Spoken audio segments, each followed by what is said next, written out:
Tinfoil hat. Oh, what the fuck are you guys even talking about? Global controls will have to be imposed, and a world governing body will be created to enforce them. Welcome to Tinfoil Hat. We go deep, homeboy. Aaron, open your mind. Drink from the fountain of knowledge. There's lizard people everywhere. That's some interdimensional shit.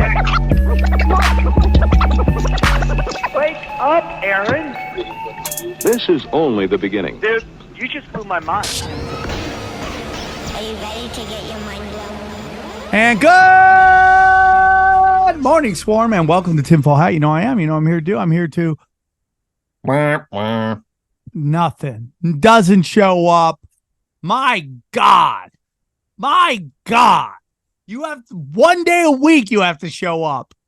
And you don't even have to leave your house. How do you not make it to the show when you don't even have to leave your house? You have to go to the other room. What is going on? What is going on in your hallway? A lot of traffic? You can't make it to the other room? It's a long hallway, Sam. It's a long hallway. Long hallway. Xavier, you can make it over the wall, but you can't make it down the hallway. You can make it over the wall, but you can't make it to the shelf. Unbelievable. Join me as always, Jay Nice, Juicy Johnny Woodard. How are you, Johnny?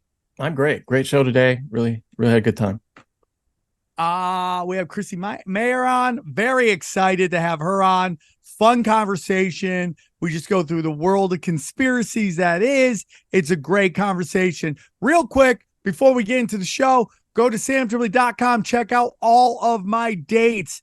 I am going to be in Austin this weekend, but at the end, September 12th, we have Comedy Chaos, Murderers Row.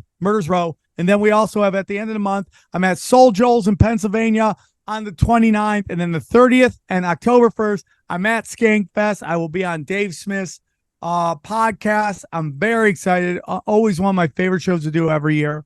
So I thank Dave Smith for asking me. Check out the affiliate programs. Check out all of our content. So much is at SamTripoli.com. Enjoy all of it.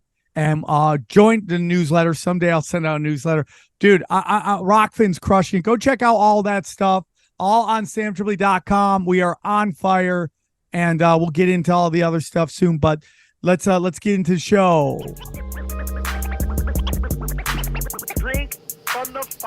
All right, let's get into it. She has a show in the Los Angeles area Friday night and Saturday night. Please welcome to the show, Chrissie Mayr. How are you? Yeah. I got it wrong. Oh, you my got God. it wrong. You got Chrissie it Mayr. right. Chrissie You got Mayr. it right. Fuck. Just before we went You guys live. don't understand the tension that builds up when I say somebody's name. And even though I got right the first time and you told me I got right, I literally did it wrong the second time. You know what it is? It's like talking to me and seeing me on screen. It just sends so much blood. The blood leaves your brain and goes straight to your genitals. It's very easy to mess these things up. Thank you for getting that out in the open. Chrissie, thank you for coming on. I always love talking to you. I'll tell you why after we do your dates. So you're in LA. You're here this Friday and Saturday, which is the 8th and the 9th, right? So you're here the 8th and the 9th. Where are you going to be and where can they grab tickets? We're gonna be at the Pineapple Hill Saloon in Sherman Oaks. I love that. I've never been, and a couple people have asked me if it's a swinger joint, and I'm like, okay, well, this should be fun. And I've done that. And I had my friends Lila Hart and Keanu Thompson opening for me on Friday. I have special guest Nick Searcy, who if you've seen Terror on the Prairie with Gina Carano, he was in that movie. And then on Saturday, we have a special guest, Perry Caravello of niche internet fame is going to be there on Saturday. I love everything you're doing, Chrissie. I'm such a huge fan, and I'm so happy. I'm in Austin this weekend, but I would definitely come by if I could. I love it. And I do the exact same thing. You know, it's like, you know, I started, you know, comedy about, I started when I was 22. I'm 50 now, but you don't look it, girl. Thank you, girlfriend. But, you know, and so I go to the Comedy Store. I start with a class that includes like Sebastian Maniscalco, Maz Jobrani, Brett Ernst, all these wonderful comics. And, there was a time where Sebastian and I were co-headlining together, and we would flip who would go last. Maniscalco? Right? Yeah, me and Maniscalco, we'd flip. Wow. And Maniscalco just played Madison Square Garden, whereas I sold out a gay bar in Jacksonville. Funny. SamTripoli. Why I can't are you doing this? Why? I asked him because my best friend from high school is a humongous fan of his, and it was their anniversary. I'm like, dude, I hate doing this. And I did hate doing it. But I'm sorry that I interrupted your story with a terrible Sebastian Maniscalco impression. No, it's fine. It's fine. And I'll get back to that, to why I brought that up. But, it's so. Oh, because we always compare ourselves to people we started with, people we think we are similar to in some way. And it's the biggest demon. And I've seen like lower vibrational comics do this too, where they're just fucking miserable and all they do is attract and put out negativity. But I have so many examples of people that I know and maybe that I've worked with that they believe they're as talented or more talented than you. They believe they deserve more than you. And they somehow think like they don't understand, like, even if I died tomorrow, it's not like you would absorb all of my fans, followers, opportunities. I love what you're saying. Yeah, people get very wrapped up in comparison, and it keeps you small, and it keeps it's stifling energetically, and nobody likes a person like that, and nobody likes a jealous cunt. But people don't realize it. They can't get out of their own way. And showbiz it's like an industry of comparison. It's so competitive. Nothing is guaranteed. There's no stability. And I guess you can't help but be envious of like people who shoot out after 6 months, or people who become a household name after 10 years, and there's zero I guess logic. Nothing is for sure. There's really no logic to it. And comedy is much different than any other form of art. It's very weird. And we'll get into a little bit of that, because I think this could be a great part of our conversation. But, it's like Sebastian was playing, and they've heard this story on the show, but it still makes me laugh. He played Madison Square Garden. I played a gay bar in Jacksonville. But let me tell you something. We sold out that gay bar. We sold it out. There was a packed ass gay bar. So the point is, it's like, I love what you're doing. You remind me very much of my own career. My buddy John Mitchell, who's gone down like the same road we have, where we've established a podcast, we've established some internet presence. We're blessed that a group of people think what we're saying makes sense and they want to support us, and we're on the go. Because you're a great example to me. And every time I'm on a show, I tell you this story, but it's like when I was listening to ESPN one time, and one of the Sports Center anchors was talking about how, when all the experts pick a prospect, that prospect can do no wrong in their eyes, no matter what. They never talk about all the negatives that the prospect do. They only talk about the positives. But if someone comes out of nowhere and they didn't see it coming, all they do is nitpick this person because they're upset that they got past them.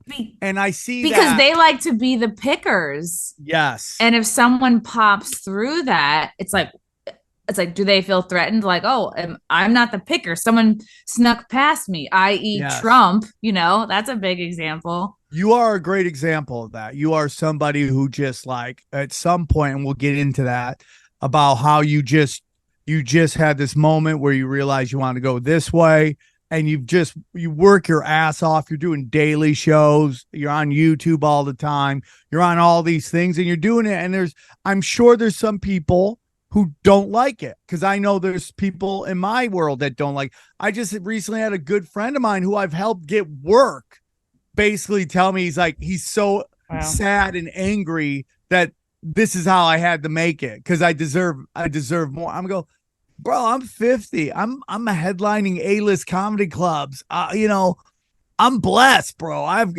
he was saying he was annoyed at how you made it, or how he's had to make it? How I've made it, meaning through conspiracies, because that's they weird. think that's a niche or something that I just kind of, it's like interesting that he has it from that the much liberals, emotion you get it from over the super how liberals, and then you get it from the Right. the people in the space that Well, that's aren't an where they insult want to to you, be. Sam, honestly, because it's him saying that he thinks you're putting this on. This is a put on because it's what people are, is resonating with people. So it's really an insult to you. 100%. That's exactly what he's saying. Yeah, like it's a grift, like you're pretending, like Exactly, it's a character. 100%. 100%. And it's just like, I'm like, don't worry about me. I'm great. Bills are paid. Kids are happy. Life is good. That's literally like the checking of the boxes. And also being 100% yourself. I mean, you were having fights in the basement at a comedy store with people before this thing really popped off about Hillary Clinton, possibly being a Satan worshiper. So yeah, possibly. Possibly. Yeah, possibly. But no, I mean, that was the argument though, possibly. And yeah, right. At that time, and that somebody laid hands on him. really woke me up. But so yeah, it's like super interesting. So I have this new thing. I would love to get into it at some point, but it's like I kind of like I do this thing on Rockfin where I take like old conspiracy videos and I do deep dives on them where we like watch them and then I break down either like what actually ended up happening or what was the thinking process at that time and what we think now. And so I did one because I found a video from the Living Church of God, it's called, and it's about how Satan is the king of this world. Satan runs this world. And it was a really interesting video. And I really enjoyed discussing it. And then I really enjoyed like making comedy out of it. Like it was really fun. So I'm like, that'd be an interesting thing, like to just start going through the Bible and just start doing like talking about that stuff. My friend Melanie Mack just started a YouTube channel where she's reading the Bible. And I just messaged her. I'm so happy you started something like this because I have been looking for somebody to like help because the Bible is so intimidating. I've been telling myself for 2 years I'm going to start reading it. It took me a year to get a Bible and I'm like, where do you start? How do you break it down? I need someone holding my hand, helping me to interpret. And I'm like, I was so thrilled that she started that. And it's like, it's soothing to listen to. It's like, you could just put it on when you're falling asleep. So I hope more of that is coming. Well, I want to do that. So I was talking to my good friend, Mike Romanelli, who runs the Dojo of Comedy in Morris Plains. And I was like, I'd like to do this, but I know the minute I start doing that, I'm just going to hear the word grift constantly. You're just doing this because you're grifting and, you just found a niche and it's like, no, I'm just like, that's where I am spiritually right now. It's like, I talk to Johnny about it all the time. Like, I want to start studying the Bible. And like, when I'm done with that, I'll start studying other stuff. Like, I'm open-minded to it all. Like, I'm really into that. Like, I want to get into that. So it's like, we hear that shit all the time. Like the only people that are going to call it a grift too, they're not going to be your fans. Number one, number two, they're going to call anything a grift. And guess what? You do a thing long enough, people stop calling it a grift. And then there's certain people that will say you're grifting no matter what. No, you're right. successful because they're jealous and it's easier for them to take you down or try to take you down than for them to do anything. Yeah, there's just a lot of miserable people out there that just have no purpose. So their purpose is to, wage war, and it means nothing. Yeah, you're either creating or destroying, basically. Yeah, right. That's a great point. You're either creating or destroying. So I love what you're doing. I think it's great. I see your hustle, and I always open up our shows talking about that because I think you deserve a lot of respect because you 100%. But I'm a woman, Sam. I know. Why aren't you fucking pregnant in the kitchen? But the point is, but so as we talk about every time, so back in the day, Off the Grid Ryan was my co-host, and the show had a much darker feel to it because I was allowing Off the Grid to book, and I look back and I'm like, okay. Man, we were looking at dark stuff. He's an interesting guy, but he does need someone. I wonder what his sign is. Like he untethered really has the tendency to brood and get dark and get low. And like there's being in your feelings, and then there's like wallowing out of control with no end in sight and no light to perk you up. Like he needs a yin to his yang or something, just from the few interactions. Yeah. And I love Off the Grid. He's a good friend. He is a nihilist. He is an atheist. And he's on his journey, and I love him. And like when he's ready, we'll have talks. And I have a couple friends like that are like really into the dark, like from a point, punk rock, I don't know how to describe it, like sex, drugs, and rock and roll. It's almost like insufferably libertarian, black pilled. Yeah. I know a lot of people like that, and I just don't think that that's best for me to like live in that space, because I know what things can depress me, and I think it's moving towards. And you're Sam, you're always someone who I've always loved your attitude just about the world, and when you talk about conspiracies and what you have control over, what you don't, where things are leading. Just like sifting through everything. And at the end of the day, like I feel like your message has always be like, take care of your own, take care of your energy, your attitude, and like just put one foot in front of the other, and just like focus on yourself and what you have control over, and not don't let like finding out the truth or whatever, or talking about the truth or picking things apart, like take you down such a deep, dark place that you're not your best self for the people around you. I appreciate that, because that is my whole thing. It's like we're in this giant demoralization campaign, but my friends who are still into the darkness, right there, and I wasn't necessarily like, Satan. Yeah, I was never that guy, but I really, really thrived in the darkness. Like, I mean, not thrive, but man, I was in it, and I was engaging in it, and I think because sex, comedians and creative people, like you're successful because like the degree to which you can be in touch with your darkness, I think that's equal and opposite to the degree that you can put out light or put out humor. Like it's your emotional depth, right? Like you meet some people where they're emotional, they're like this, they're this much positive, they're this much negative, but they stay in this area. And I think the more creative you are, the more tapped in you are to your own darkness. It's like, so, okay, that gives you this much, but you can also go probably this much that way. You just have to work on that, because I think you are capable of having it like equal on both sides. You just can't just because you have a strength and a perception to get there doesn't mean you should like live there. I agree. But these people, I'm trying to think. I know 1, 2 offhand, 3 that just have at this age, one of them's in their 50s. The other one's just turned like 40. They're always in this kind of war to survive. They're always in this war to survive. They're always living check to check.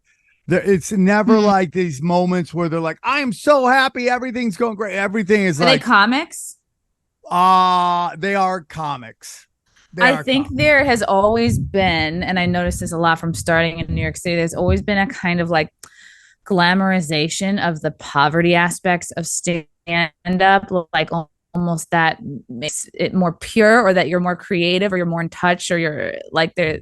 For some reason, there's some people who think that that's better, like you're going to churn out better material that way.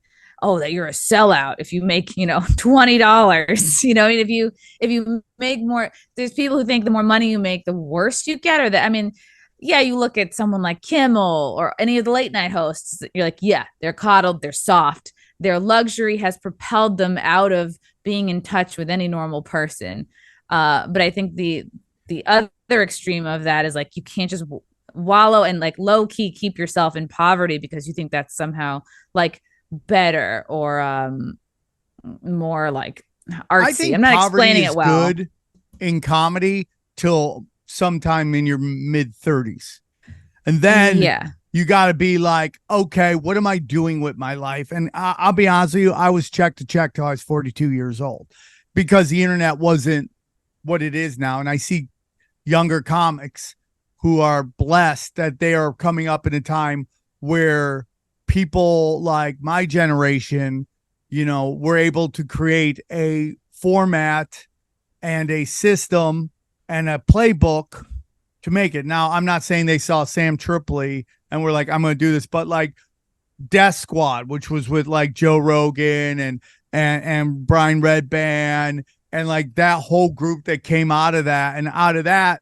sprung like, Ari moves to New York and he kind of joins forces with the Legion of Skanks, and that ecosystem blows up. And then now Kill you got Tony, whole all ecosystem. that stuff. Yeah. Hey guys, real quick, I want to tell you about our friends at Fume. Let me tell you about Fume. Cold turkey may be great on a sandwich, okay? But there's a better way to break your bad habits. We're not talking about some weird mind voodoo from your crazy neighbor or Xavier Guerrero, okay? What we're talking about is our sponsor, Fume, okay? And they look at the problem in a different way. Not everything in a bad habit is wrong. So instead of a dramatic, uncomfortable change, why not just remove the bad from your habit? Fume is an innovative, award-winning device that does just that. Instead of electronics, Fume is completely natural. Instead of vapor, Fume uses flavored air. And instead of harmful chemicals, Fume uses all natural, delicious flavors. You get it. Instead of bad, Fume is good. It's a habit you're free to enjoy and makes replacing your bad habit easy. Your Fume comes with an adjustable airflow dial and is designed with a movable parts and magnets for fidgeting, giving your fingers a lot to do, which is helpful for de-stressing anxiety while breaking your habit, okay? Stopping is something we all put off because it's hard, but switching to Fume is easy, enjoyable, and even fun. Fume has served over 100,000 customers and has thousands of success stories, and there's no reason that can't be you. Join Fume in accelerating humanity's breakup with destructive habits by picking up the Journey Pack today. Head to tryfume.com and use the code tinfoil to save 10% off when you get the Journey Pack today. That's tryfum.com and use the code tinfoil to save 10% off your order today. But now these kids are coming in and they're like, comedy that would be normally like shunned by corporations now has an opportunity if you become big enough that they kind of got to go. A great example is like Shane Gillis's new special just dropped. Everyone's watching it. They all love it. And you check it out. It's on Netflix right now.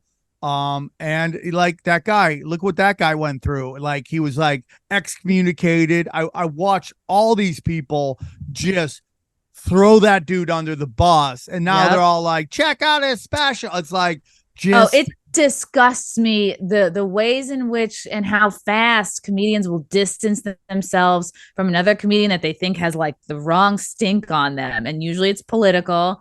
Often it's political. It's all kind of linked. It's like usually all things come back to being political, right? Having a fucking American flag is now a political, But the worst part about Chrissy is that behind closed doors, they're questioning everything from the same angle that you are.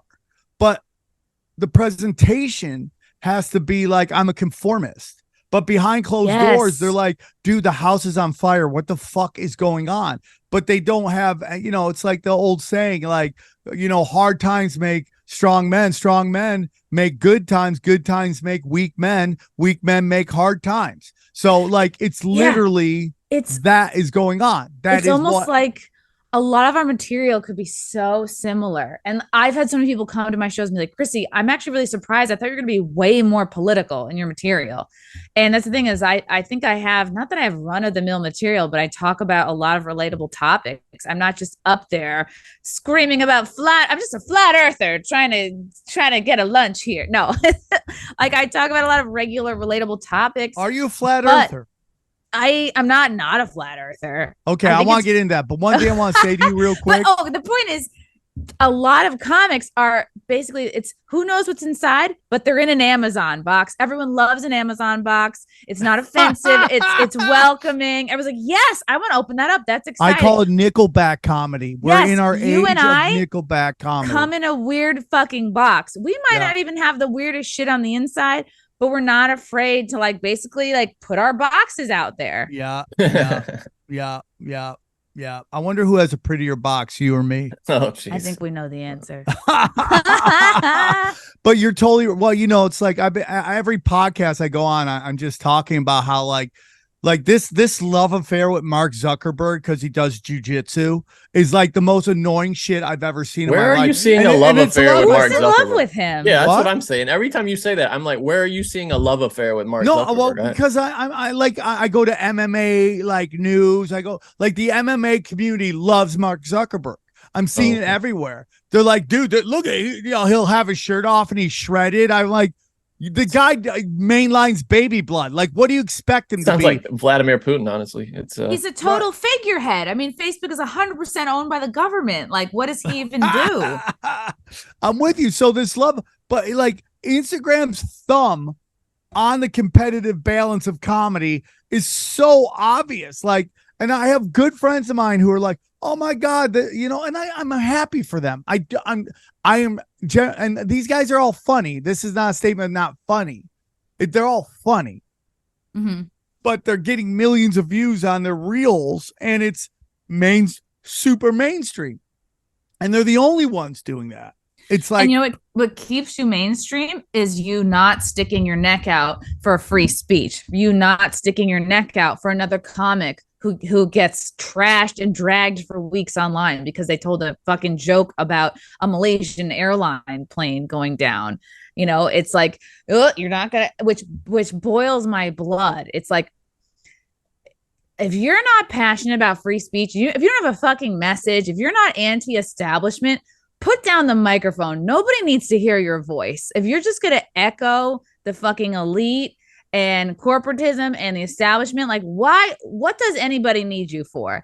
You're a glorified actress at this point. You just want to get your bag and get famous and be a household name. You're not actually about the fucking message. You have no message.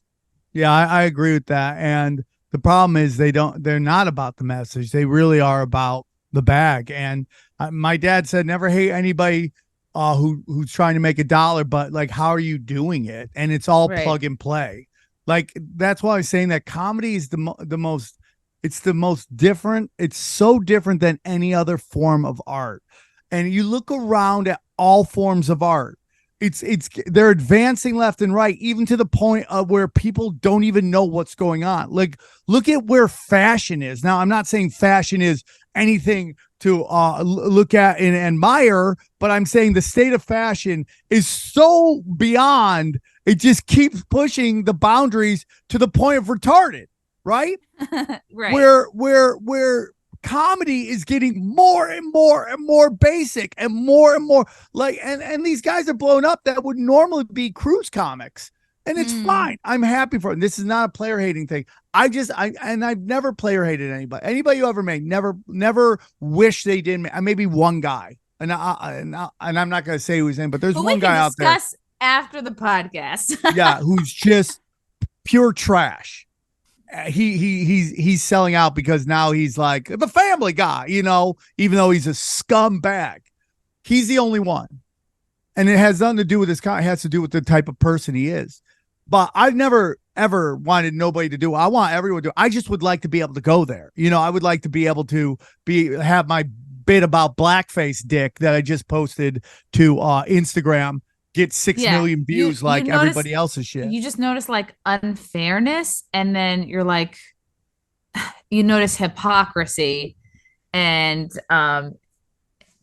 you're like, this fucking industry is still to its core so politically left. Yeah. Even though look at America. Look at anyone who goes on the road knows what people are really laughing at. Our society has gotten more modern and woke, but people still laugh at racist jokes. People still laugh about Dylan Mulvaney. People all laugh at the same shit that they were laughing at in the 80s and 90s in the heyday of comedy. But we like to pretend we're more evolved and we're better and we're doing better. But that's bullshit, because anybody who says that, then you have the people that are, oh, we're more evolved. But how many times did you laugh at a white person's expense today? Okay, so that's still racially motivated. 100%. Laugh at a fat person breaking a chair. That's never not going to be funny. 100%. I talked about this the other day on Twitter, was about how like we are at gunpoint forced to recognize diversity. But when you talk about what you observe in that diversity, now you're a bigot. Yeah. It's like ridiculous. You're told you're crazy, you're racist, a phobe, just for saying true things, just for saying men aren't women and can never be women. It's wildly. Who said this? I don't know if it was James Lindsay or like Josie, the redheaded libertarian. It might have been James Lindsay, but it was so profound. I think he said, call something racist until you control it. And I was like, oh, that's it. That's what's happening everywhere. Yes. Because you can break it down and recreate it in your cultural Marxism, equity point of view, which is not equality. His speech in Europe is like, everybody should have to watch that speech so James they Lindsay can see in real time what is going on, which is not equality. It is equity, and equity is not equality. It is taking over and replacing. That's what they want. They want people with pronouns to be the norm, and regular, straight, heterosexual people to be the freaks and the outlaws. And it's not about making the victims or the weak ones feel better. It is about destroying what's established so that they can create what they want. And that's just the crack in the boat. That's just the crack in the dam. It's not that anyone really gives a fuck about trans people or black people. You know what I mean? Like, it's that, well, this is the crack in the dam, and we can push what we want through this way. Yeah, I'm with you. And it's like, when you see it put that way, you start to watch it in real time and you start to realize it. So this thing coming out right now is something that the conspiracy community has been talking about forever. And that is that Obama is gay. Oh my God. What groundbreaking news. Yeah. And I've known this for so long that it isn't even news to me, and it isn't even shocking. And at the end of the day, I don't really care. It doesn't matter to me outside of that. This is just another lie in the Obama hope change fucking train that just derailed America. I mean, it's just, But do you think we're going to get to the point where they talk about Michelle Obama as a trans? I feel like it's coming. Interesting because most people would be like, why are they talking about Obama? He's irrelevant. He has been president in years. Well, it's like the people who know that he's not irrelevant. He's very much still involved. So you think, what is the motivation of like bringing him to the surface in this way and involving gay? You know what I mean? Like, what are they cooking up? What are they trying to do here?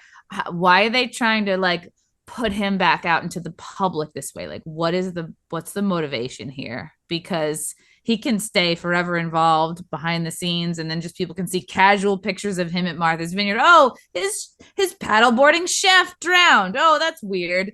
Anyway, let's back to business as usual. Yeah. So I just think about like, what is the motivation for the PR right now? Well, I mean, there's a lot going on here. One of the big things is this is all part of a giant demoralization campaign.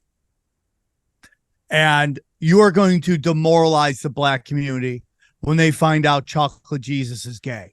Right. That there's so many people who just, the fact that there was a black president is so meaningful to them. Like, oh, for sure, they're trying to demoralize. I mean, they're trying to demoralize all of us, but in different ways. Yes. They're going at women. Like, I was just talking about this with Josie, the redhead libertarian. I'm like, what? Because she's got 3 girls. I was like, what do you think is harder right now, to raise boys or girls?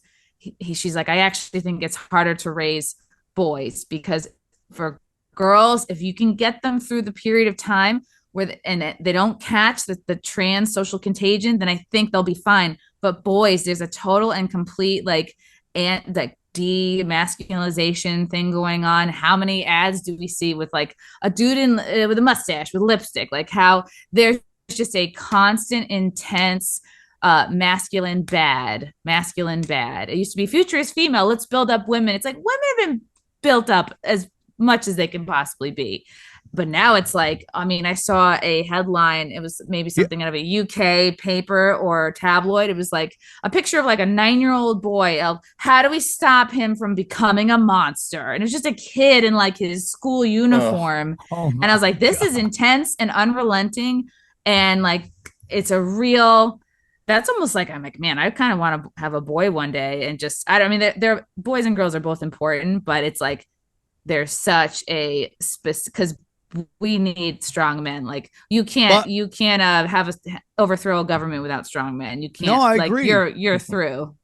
And you know, when it comes to women are going to be okay and hopefully don't catch the contagion. Well, what people don't understand is conformity leads to misery every freaking time, because what happens is you conform so much that you get to a place where you're boxed in and you can't get out and you're stuck there. Okay. And like, I don't care what anybody says, but modern day feminism, and we're with this Logan Paul thing. This is a great example of Logan Paul and his wife or his fiance. Dylan Dennis is super funny. I don't even know where we're going with this thing anymore. I don't know if you're paying attention. It's like, are we even promoting a fight anymore? I mean, like the wife sucking a dick or something. Was it her I think that's even? her. I think that's her. They're telling I watched the whole thing. I picked up a lot of tips. I was like, look at that. And unrelenting enthusiasm. Girls, that is what we need. I was watching going, God damn. What? They kept saying it's a UFC fighter. I'm like, who's hung like a horse like that? Jesus Christ. But the point is that, you know, there's this what the left will call slut shaming. And I go, it's not. This is actually cuck shaming.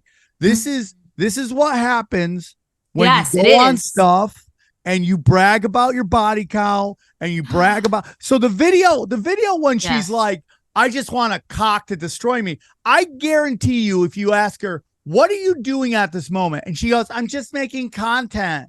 This is comedy. It's comedy content. I'm just trying to be funny. Right? That's all she's trying to do. That to a 304. Okay, which is a smoking hot Florida girl, okay, is comedy content. And we see that with female comedians all the time. How many times do we see female comics talk about their snatches for an hour, and then when a guy's like, hey, man, can I hit that? You're like, oh, my God. Well, think about it, Sam. A woman who and I know this because I am a woman who pursued stand-up comedy. Or are you? You're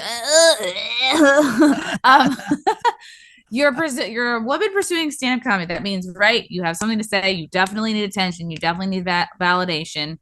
And think about it. In your life as a woman, let's say you start in your 20s, what have you received the most attention, validation from? Probably your looks, your sexuality, the fact that you're a woman. Also, you're more emotionally in tune. You have experience dating men. They say talk about what you know. Boom. You're going to talk about your relationships. You're going to talk about your body. You're going to talk about dating, the power, the feminine power, right? Which men go, oh, why can't you be more like men? No, because we're women. You know what I mean? Like there's a lot of there's no funny women. No, like there's a lot of hilarious waitresses. Hilarious women. Hilarious hairstylists. There's just a lot of hilarious women not pursuing stand-up comedy because it's not a life that's like suitable for a lot of women. I had a friend of mine named Angie. She just texted me a clip of mine on Instagram. She goes, you are so cute in this video, but every time you talk, you ruin it. So I have to turn off the sound just to watch it. Wow. You're like, gee, thanks. I feel like a chick now. Thing I've ever heard in my life. There are plenty of funny women. Female comics are like white athletes, okay?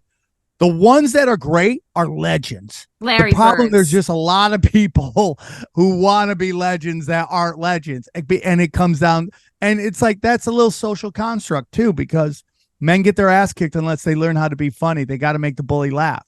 But there are women who aren't necessarily set up in society the way, let's say, the prettiest girl in school is.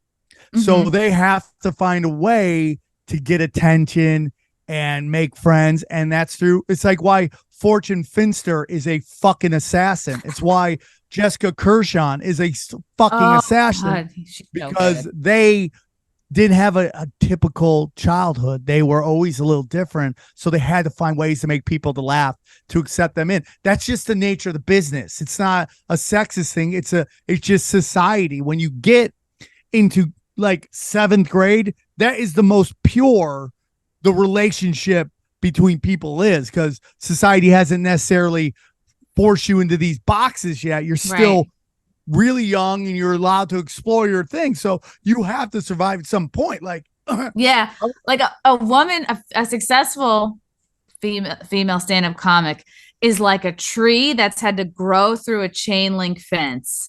You're like, wow, that's fucking strong, but that's fucked up looking. Like, how did we get here? How did this happen? It's like, yeah, it had to do that. That's so true. So we go back to Obama. We go back to this whole thing with his chef dying. And like everyone's like, yeah, it's just like, hey man, you should learn to paddleboard and swim. Well, he does not swim. Well, maybe he shouldn't eat before he swam. I like now that was he now it's coming there? out. Who was he cooking naked. for? What? He was found naked.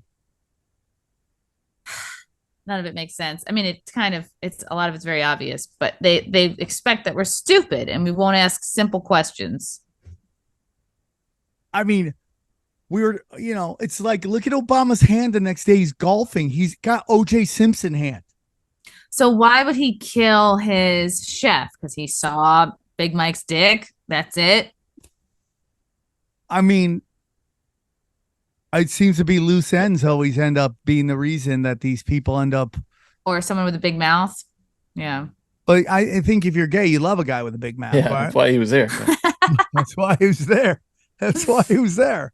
So it's like, it's really interesting. And the next day he's golfing. I mean, at least OJ Simpson flew somewhere and hid, right? Like, you're golfing. Yeah. Like someone on your staff that works with you so closely that you see most every day. You're not going to be like, oh man, you're not going to be a little fucked up over that. Not his first rodeo. Let's be honest. No, it's totally not his first rodeo. And, Whitney Webb brought up this great thing about how everyone is, and for Whitney Webb to discuss this, lets you know the validity of the rumors, which is Obama is gay. For her to address that, because she doesn't put up with the same shit that we put up with and doesn't enjoy the same shit we enjoy, for her to talk about it is beyond interesting, because she goes, I love how everyone's concerned about, Obama might be gay and they're not concerned about any of his war crimes he's committed. And I'm like, you are so right on that. Especially now with all the Trump stuff coming out and people going, hey, dude, what happened with the wiretapping? Hey, dude, we're discussing whether he likes dicks or not. Please shut up. Well, because they know how distracting all that stuff is. That, oh, the gay shit, the cultural shit, that's the shiny thing to dangle in front of the public. Or maybe that's the thing to like make him look like a victim again, part of a victim group that needs coddling. I don't know. But it's distracting as hell. It is distracting as hell. And that they just that guy, that guy they wheeled out all the time. Now he's on Tucker. He's like, yeah, I smoke crack, and said smoke crack and sucked Obama's dick. And then he just gets wheeled out. What happened to that guy? Oh, he just got interviewed by Tucker. Oh, really? Okay, I gotta watch that. When Johnny comes back, his girlfriend has COVID, which I try to tell people, stop taking this fucking test. Just assume you're sick. Right. Stop taking the test. Guess what? You've been sick before. Yeah. Just take your vitamins. Have some honey. Chill the fuck out. Stop crying that you're sick. And this isn't about his girlfriend. Yeah. Why do you need everybody know I'm so sick? Like, oh my God, I got COVID again. Stop. I'm like Metallica. Here we go with the canceling of shit. They all just conform. Yeah. Suck it up. Sit there and play guitar. You're not gonna die. You're not gonna die. I mean, when I got COVID, I was knocked out. But whatever that is, And that could be the spraying of the skies. I think they could crank up the 5G when they want to get people, crank it up a little bit so it affects more people than others. Yeah, they definitely could. You got Dr. Fauci going on, CNN. They're like, dude, these masks don't work. It's like, I don't know, but I think you should wear them anyway. So you're like, by the way, that's the worst Fauci ever. Yeah, you need your political blankie. You need to let everyone. It's the MAGA hat of the left. You have to let everyone know where you stand. I love that. That is so hilarious. It is the MAGA hat of the fucking left. That's what they do. So I like to go on the flight and I like to see how dumb my plane is. So I time the amount of people with masks times the amount of dogs on the plane. And if that equals double digits, you're not on a plane, you're riding a short bus. That's how it goes. They're so stupid. I know. I look at the people in the emergency help aisle. I'm like, are these motherfuckers wearing masks? Do they look like they're with it? Hey, guys, I want to tell you about our friends at Blue Chew. That's right. Blue Chew. American made for American men, for American women. Unless you're into guys, then it's American guys too. Let me tell you about Blue Chew. All right, guys, I want to tell you about our good friends at Blue Chew. That's right. This episode's sponsored by Blue Chew. Let's talk about sex, baby. Guys, remember the days when you were always good to go? Now you can increase your performance and get extra confidence in the bed. Listen up. It's BlueChew.com. Okay. Blue Chew is a unique online service that delivers the same active ingredients as Viagra, Cialis, and Levitra, but in a chewable tablet at a fraction of the cost. That's what we're talking about. Chewing cheap. I'm in, okay? Chewing and doing. Chewing and screwing. Blue Chew. Chewing and screwing. Chewing, doing, and screwing. There we go, bro. You can take them anytime, day or night, so you can plan ahead and be ready whenever the opportunity arises, okay? The process is simple. Sign up at BlueChew.com. Consult with one of their licensed medical providers, and once you're approved, you'll receive your prescription within days. The best part, it's all done online, so no visits to the doctor's office, no awkward conversations, and no waiting in line at the pharmacy. Blue Chew tablets are made in the USA. USA. Yeah. That's the eagle of lovemaking right there, okay? And be prepared and shipped directly to your door. It's all in a discreet package. So here's what we want you to do, man. Blue Chew wants to help you go get more bang for your buck. You get it? Buck, bang, bucking, pow. Discover your options at BlueChew.com. Chew it and do it. Okay? So we got a special order for you listeners. Try Blue Chew free when you use the promo code TINFOIL at checkout and just $5 shipping. Okay, that's BlueChew.com, promo code TINFOIL to receive your first month free. Visit BlueChew.com for more details and important safety information. And we thank Blue Chew for sponsoring this podcast. BlueChew.com, tinfoil hat. Do you believe in clones? What do you think's going on with Joe Biden? I do. I think he's got a bunch of clones. I just don't know why they're like still hanging on to the idea of having him be president. Like, I just don't. Maybe they don't have somebody lined up. I think. Here's what they're going to do. They're going to ride Joe Biden for as long as they can. And they're going to calculate in their head, how long can they keep him around and then switch him out with somebody that people will just go with it and vote for the other person, where they don't even have time to want to call for somebody else. It has to get so bad, and he's like a leaky boat or something. Again, it's like the crack in the dam, and they're just waiting. Like the hole is big, it's noticeable, but we don't have our person lined up yet, or we don't have our situation that the people will readily accept the new person. Which is, I think, will be Michelle Obama. She's the only one. Not Newsom? How does Newsom run when he was mayor of San Francisco and governor of California? How do you run? What do you run on? And what he's going to say, white and male, so that's not helping him.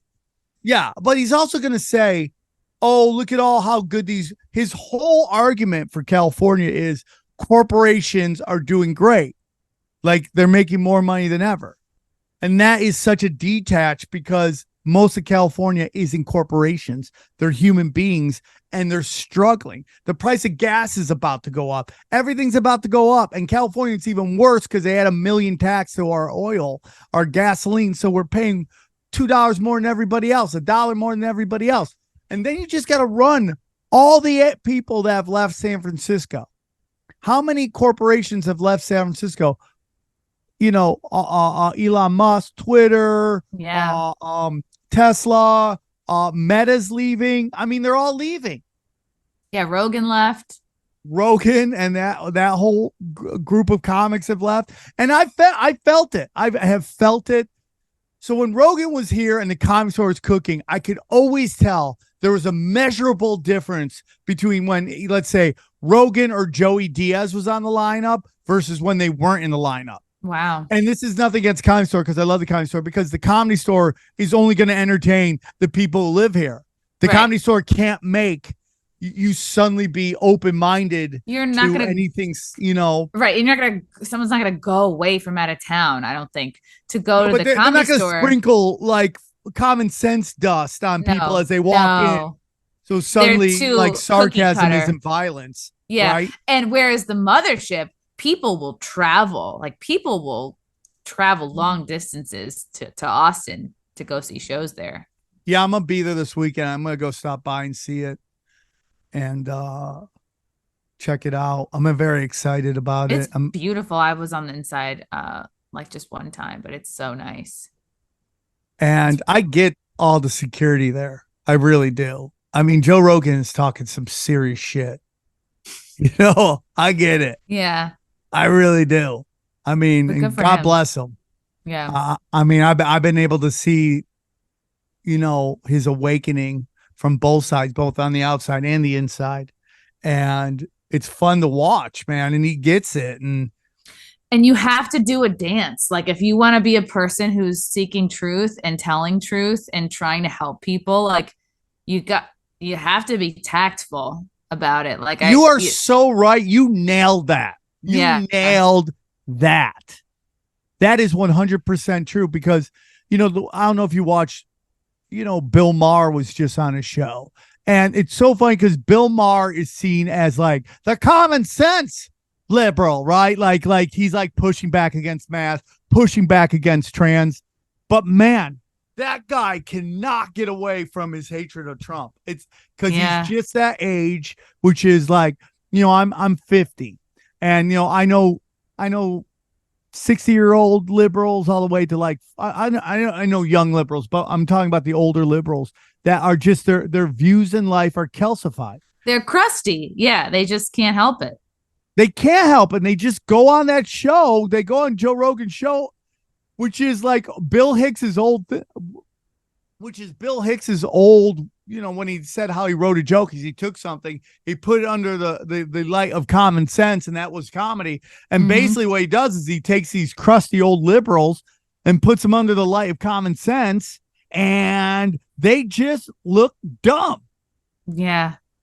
I think it's like, I don't know, maybe a similar Trump brainwashing as what they did with feminism. Like it seems to have the same effects. It's like some people they really locked in on. It's like it's like a spell. Well, I mean, like if you just watch, like it's so hilarious. The greatest example of how ridiculously retarded feminism is. Now, I have daughters. Okay, I want them to to do whatever they want to do, believe whatever, achieve everything they want in life. I am that. Okay, but the fourth wave feminism of stupidity that we are in right now, Jennifer Aniston is the greatest example of how ridiculous that whole movement is. So in the 90s, I saw Jennifer Aniston for some unknown reason. She decided to say in like People magazine, I don't need a man to raise a kid. I don't need a man. I know I can do it on myself. I didn't realize she said that. What? I didn't realize she said that. I just thought she got, everyone was always feeling bad for her because she just was having terrible luck with her relationships.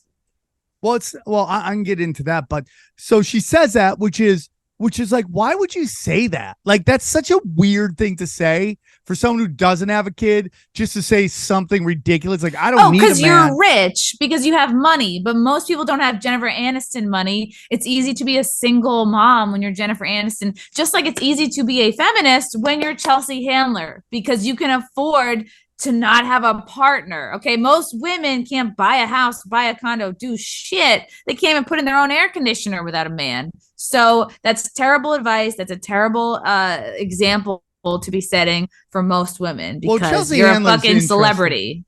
Well, the Jennifer Aniston thing is like, so every Mother's Day, Adam Sandler sends Jennifer Aniston a Happy Mother's Day card because he knows like, oh, she's had problems having kids. She's wanted to have kids. She never had kids. That's kind of weird. That's super creepy to me. But weird. The woman who was like, I don't need a man to have kids, is now like, oh, I didn't have kids. You understand what I'm saying? Like, it's just like this. It's like, ladies, look at it, Jennifer Aniston. I know on the outside, and this is recovery. This is a lesson you learn in recovery. Do not judge your insides by somebody else's outsides, because a guy is sending a woman who doesn't have kids Mother's Day cards. That is weird.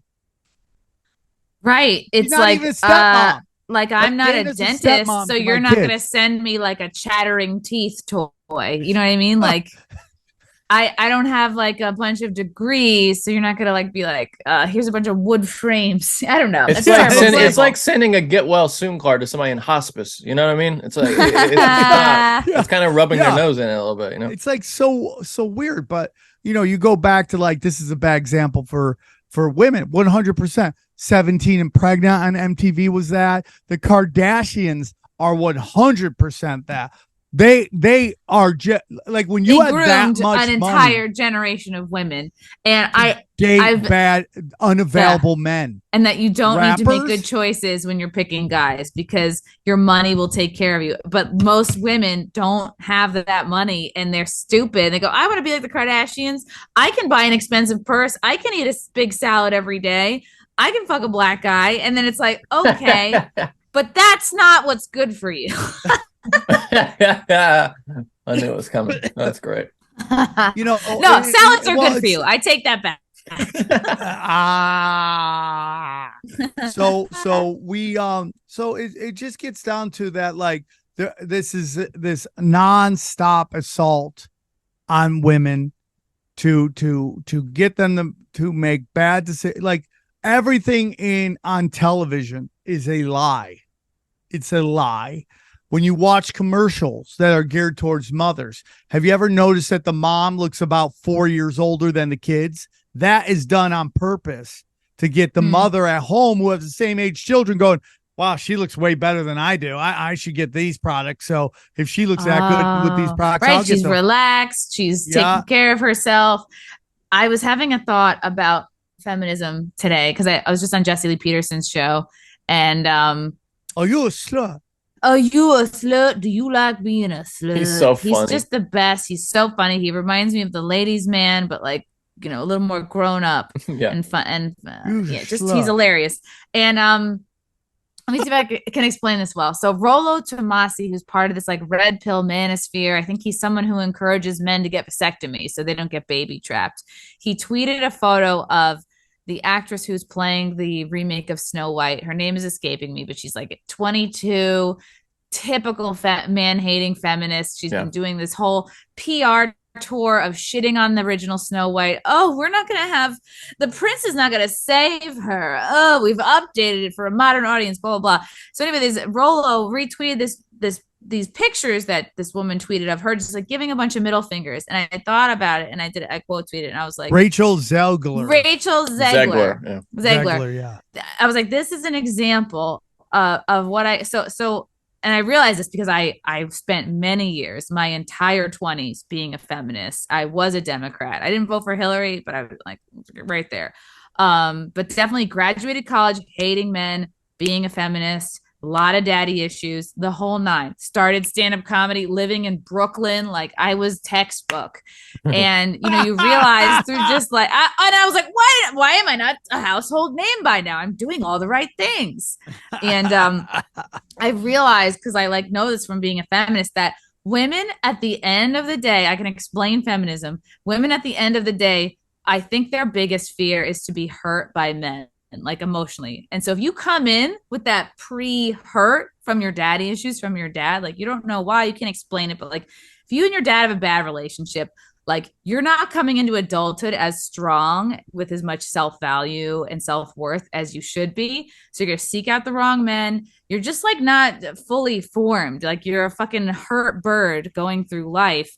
And what feminism has given, like, has sort of like encouraged women to do is put up this like Fort Knox-esque wall around themselves. It's they do what I call like performative strength when they'll be like this, or I don't need a man, like you're talking about Jennifer Aniston does, or what Chelsea Handler does. She'll be like skiing down a slope topless. I don't fucking want to have kids. Look how great my life is. I call it's like performative strength because it's feminists think it's cool, but to men, I don't fucking need a man, right? Like, so what is that? I don't need a man. I don't need you. I'm good on my own. I'm a strong, powerful woman. Like, what is that? It's a male form of combativeness, right? Because you're essentially doing this, right? Someone comes up to the street as a man and does this to you. You go, oh, this person wants to fight. And that I think, I'm not a fucking biologist, but I think in men, that triggers a biological response to also fight. It's like you're literally stepping to somebody. It's either you want to fight back or you're like, that's obnoxious. I want nothing to do with that. But women have been convinced that displaying a male form of strength, which is this, I don't need men, is what makes you strong. And it actually, number one, it's exhausting because it doesn't come naturally to you. That's because why we die early. You're performing like a man. It's a put on. And number two, you're not embracing because there are like, this is the worst part about feminism. You don't acknowledge your feminine strengths, which you can do better than men. It's your nurturing, it's your caring. It's all like the stuff women are really naturally good at. But feminism has convinced women that to be strong is not to be in their feminine, but to be in their masculine, which is a play. It's a one woman show. It's a put on. And that repels men because like biologically you're like, I don't want to fucking take care of that. I don't want to be close to that. I don't want to be with that person. So women go, I'm being strong. Fuck you. I'm going to take over the world. So men want nothing to do with you, right? Because that's like biologically like repulsive to you. And not like you need to fuck every man you see. Not every man has to want you, but like you need men in your life to accomplish your goals. So you're repelling all men by doing that, right? So now it's like, you're not going to get a boyfriend. You're not going to get a spouse. You're not going to get any opportunities from men being that way. You'll be fine with like gays and women because they're not like you're not repulsing them vibrationally. You'll be great with other feminists and cunts. And then you're angry because you're like, well, why? You've been unconsciously repelling half of the population. I'm not getting what I want, but I'm so strong and competent. Well, why am I unhappy? Why do I feel unsupported? I'm not being heard. It's like, no, you're not in your feminine. You're doing all this work. You're in a prison of your own design. And feminism has convinced you that this is the way to go through life and be strong. And then you're older, you're wiser, you're 40, 45 plus, and you're like, fuck, I've been doing it wrong for decades. I fucked up.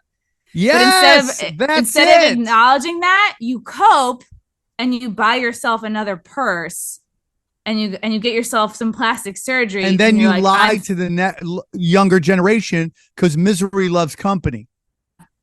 Misery loves company. You lie to the next you lie to the next generation. Like if you want to be a good woman and set a good example, teach women how to be strong from their feminine side. Like teach women how to get what they want. And I understand why women get this way, because if you are hurt by men, you want to protect yourself because you can't physically protect yourself with strength. So you have to protect yourself by being a cunt.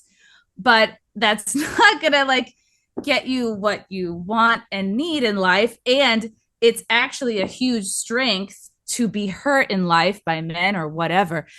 If you can come back to a place where you're soft and vulnerable and like in your feminine, you're going to do way better. And it actually takes a very strong person to not let being hurt change you and make you hard, if that makes sense. Like, no, it does make sense. Yeah.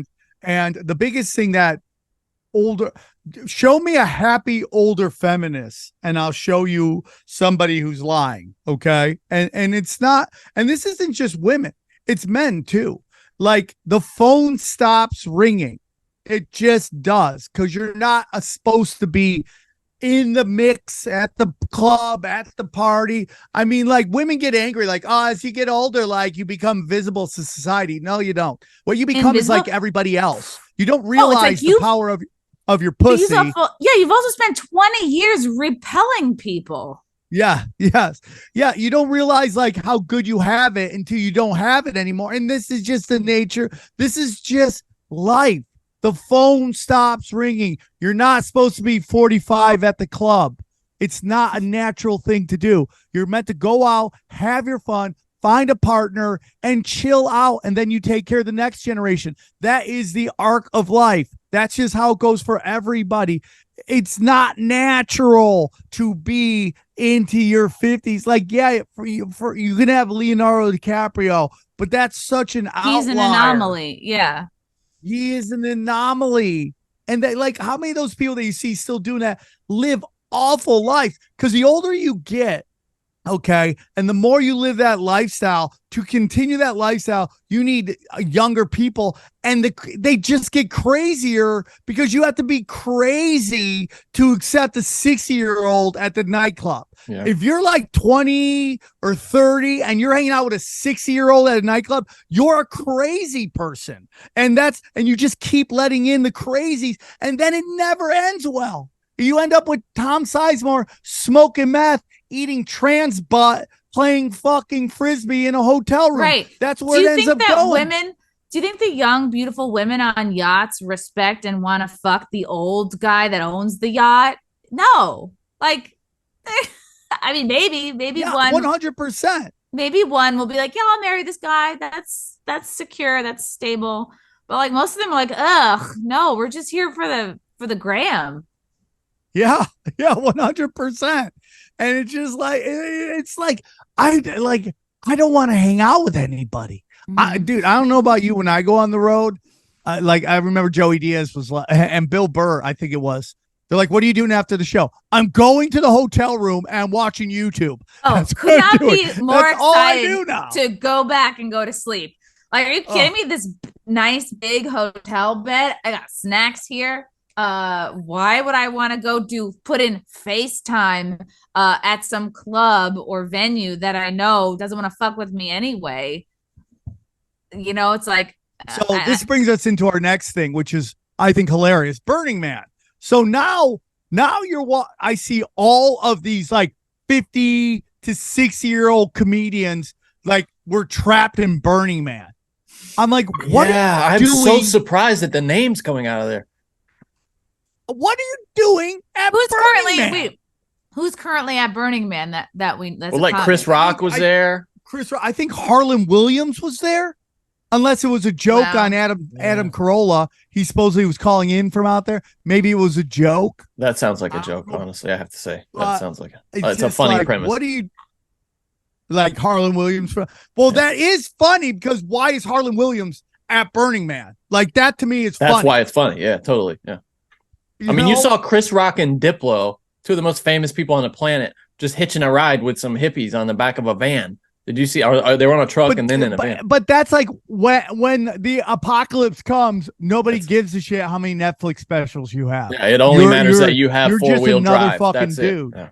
Yeah, right. But it's just like, what are your thoughts on Burning Man? It's obviously some sort of ritualist. It's got ritualistic goals. It's to me, all signs point to satanic. It's like when you hear those stories of the concerts where they ultimately like trick the crowd of people to like worship Satan or worship. There'll be like an image behind the star of Satan or something else or that. So they're pointing all this energy at basically unwillingly pointing all this energy at like something demonic or evil. And to me, that looks like, first of all, yeah, if you're at Burning Man, what are you doing with your life? Exactly. It's like, don't you have responsibilities? Like, how has your life ended in such a place where you can afford monetarily and time-wise to go do a lot of hard drugs and see what happens in the desert. It's like you're not even going to Vegas. You're not even like going to like a fun spot in Arizona to do like spas or a meditation or something. It's like you're going to the desert to do drugs and probably you'll pass out and someone will have their way with your holes, you know. And it's like, why would you set yourself up? No one had their way with Harlan's holes. Oh no, my holes. Yeah, my holes were unattended. We must protect these holes. Yeah, it's like anyone who's there is just trying so desperately to be cool and be a scenester, which you can tolerate up to a certain age. But if you're there, I would say after 25, I mean, after 30, it's like, what are we doing? Are you an event producer? Are you a particular big fan of this one band? But it's like, oh, I need to go here. I need to wear a tube top for a week. I need to buy a bunch of slutty neon clothing. It's people that I'm sure their parents have a lot of money and they don't care what the fuck they do with their lives, and they just go to the desert and do drugs. I mean, there's on the surface, like, what a fucking waste of time and your energy, right? Like, you're not, what are you doing? But then there's like like, okay, they burn a big man, everyone dances around it. Like, this just seems sort of like people, it could be a substitute for religion in a sense. People who are like, I'm not religious. Oh, but I go to Burning Man every year and fucking put on war paint and we burn a thing that has meaning and we dance. Yeah, it's like, okay, you're just a person with no religion. Yeah. I totally agree with you on that. I think it is a ritual. I think it's a pagan ritual. I think those are in the paganism. And listen, I'm okay with, the woo woo. I love discussing the woo woo. I'm not going to be like, no, there's only one. I get yelled at all the time on the road. There's only Christ. There's not. I'm like, okay, man, I get you, but I do believe in energy manipulation. I believe in I believe in all that stuff. So I believe in that. Whether it was taught to us by fallen angels, which I'm not into. I think that ritual in Burning Man is a fallen angel ritual. It is a worshiping of a fallen angel or a Nephilim or something like that you go there and you just show you. It's like you once a year you and you check know what? out Like, there.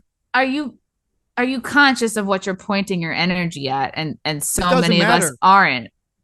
Your consciousness doesn't know the difference. When you have these young kids singing all this satanic shit, they don't know what they're singing. They're conjuring spells. Yeah, that's what they're doing. They're conjuring spells. I think everyone needs to be really way more aware. Like, your energy matters, and like where you put it is really matters. And like you make your life by where you put your energy and how you do it, and your attitude. And it's like, it's like you're just giving away your fucking life force. And are you aware of that? Well, it's like I get in fights with Brian all the time, but basically, Burning Man is a new Bohemian Grove. That's where the elites go to once a year to go and worship together.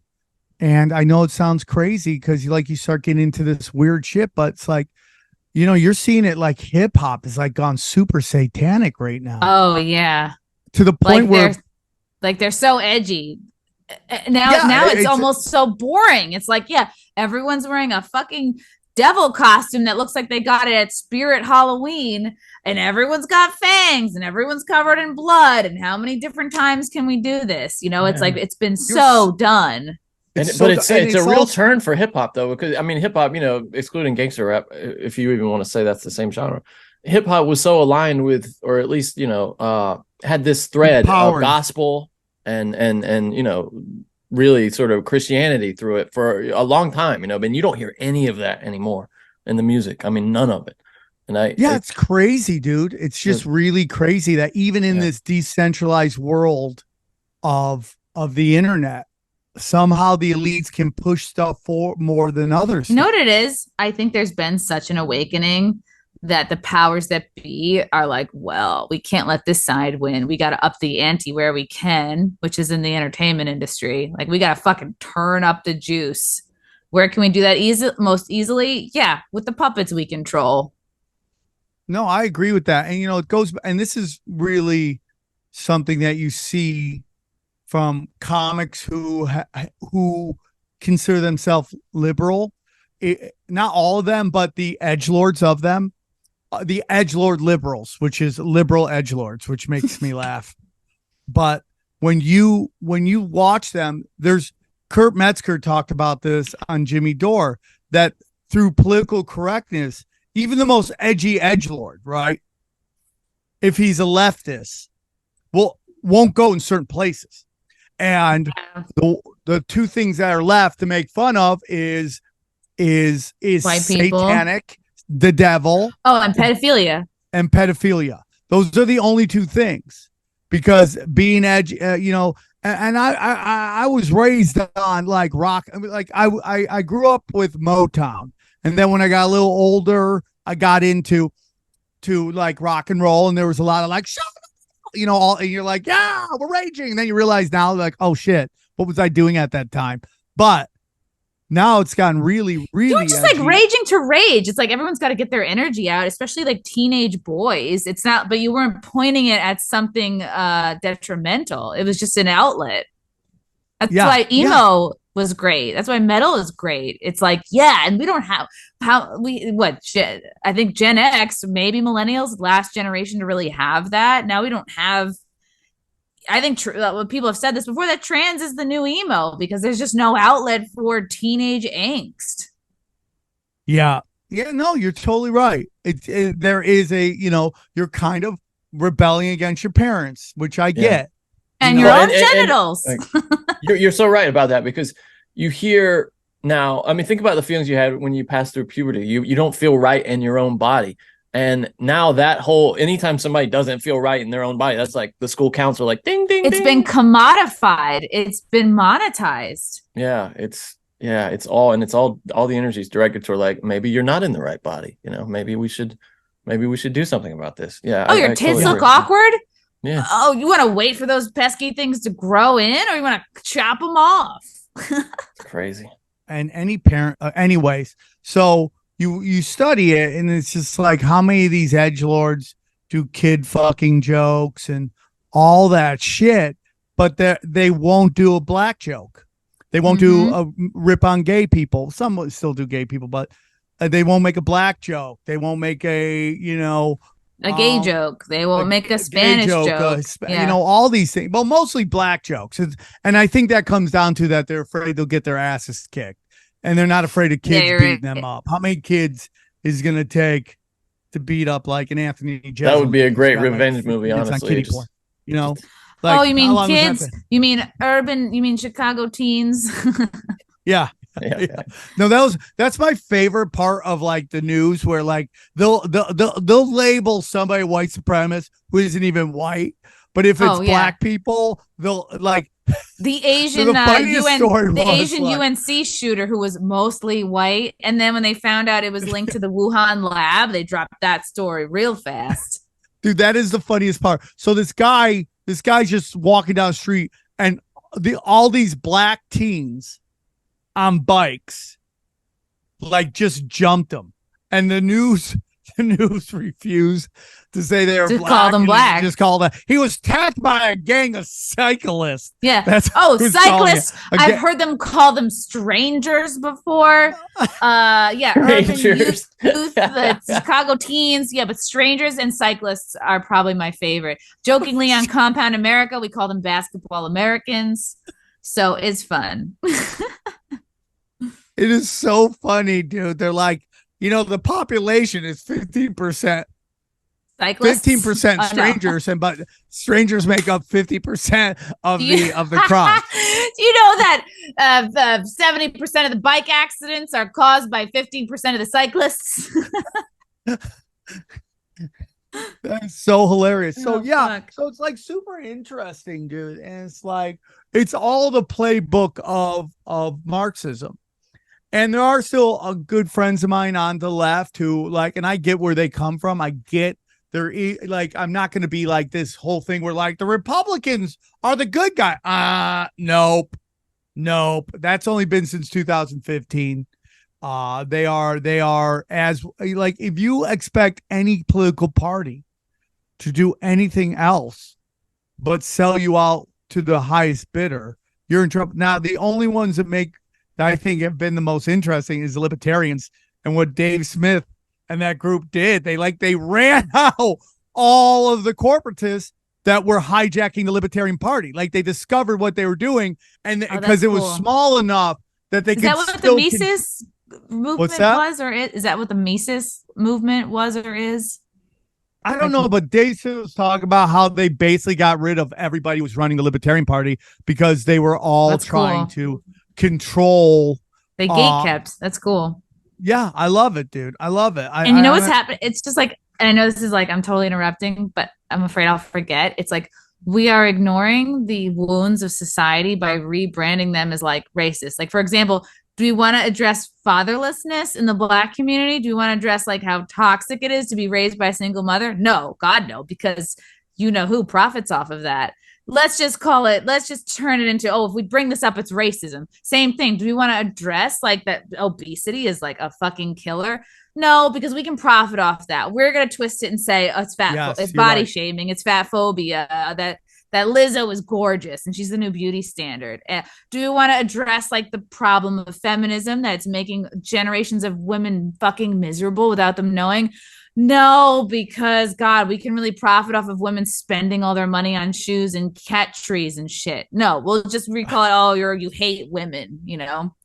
Same thing with men. You're totally right. Do we want to repair the nuclear family and like repair male-female relationships and men who've been hurt by women? Do we want to like maybe do they have mom-dad issues? No, we're going to sell them MGTOW. We're going to sell them red pill YouTubers and keep them fucking miserable and not give them tips on how to like how and where to meet a woman on their level. And that whole genre is littered with feds.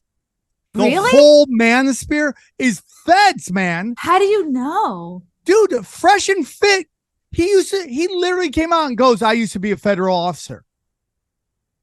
They should call it Fed. They should call it Fed and Fit. Fed and Fit. That is so funny, dude. It's crazy. So you got the Fed. Andrew Tate is obviously CIA. Whenever anybody is everywhere all at once, just know there's an invisible hand placing them everywhere. I wonder if that's happening with a certain comedian. I could ask you later. Ooh. That I feel like is suddenly everywhere and hot and Can blew you up put very it in quickly. the chat? Can you put it in the chat so I can see who you're talking about? Okay. Oh, interesting. Like they're a phenomena.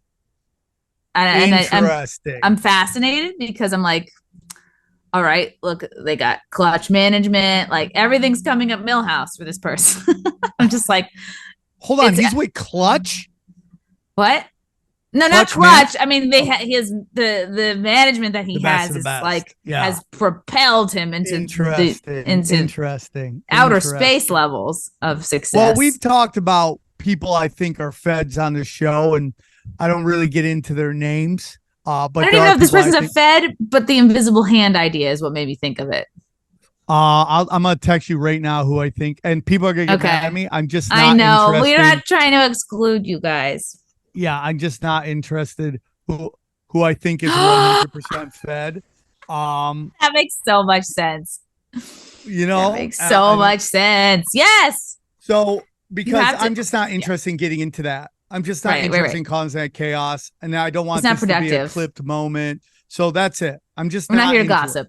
Yeah. Well, you also don't even know how cognizant they are of what's going, because it could just be that they're plucked, and then when the time is right, they just get pushed in a certain direction. You're gonna pick someone who could be like Pepe Le Pew into doing whatever you want, who's just gonna follow the stink because they're like, I want that bag, I want success, I want fame. And it is these people like one of the ones, especially that you mentioned, that are hungry for that, that can't live without attention and fame and prestige, especially 100%. And they're always right in the center of every cultural movement, every comedy movement. They're right in the center of. Right in the center help. of. Yeah. But I mean, I think about that all the time. I like at the Comedy Store, which was the epicenter of comedy and the epicenter of comedy podcasts. All the biggest podcasts were at the Comedy Store at one point. Bill Burr, Mark Maron, obviously Joe Rogan and the Tree of Rogan for the long time. Tree of Rogan. You know, right? And the whole tree, like, I can't believe nobody's written a book or done a movie on the Tree of Rogan, like the effect that has. And there's people who say that about Rogan. I would tell you, and I go all the time, I Maybe can tell you you why Rogan is where Rogan is. Because Rogan was the center of two things that weren't around 25 years ago or 30 years ago, and that's UFC and podcasting. You know, and he was doing the UFC when he wasn't getting paid, when it was like a outlaw sport. And then I remember when he decided to start doing a podcast. I remember when he said he was going to do it. Really? That's cool. Were you on one of the first, like, I was part of the earlier podcast. Yeah. I mean, wow. I've since had mine taken down because I said the M-word on it because I like to be called the M-word in bed. It's my thing. I don't know why. Yeah, it's a weird thing. That's so funny. I like, we all have weird shit, you know, and that's my weird. I like to be called the hard R, and that's my thing. I like to be called rich in bed. That's my hard R. Yeah, that's great. Well, look at you and your thing. So I that's to me why he is where he is, and I'll defend that to the end because they were super outlaw stuff. And you know, when we first started doing podcasting, you know, like, and I talk about this all the time.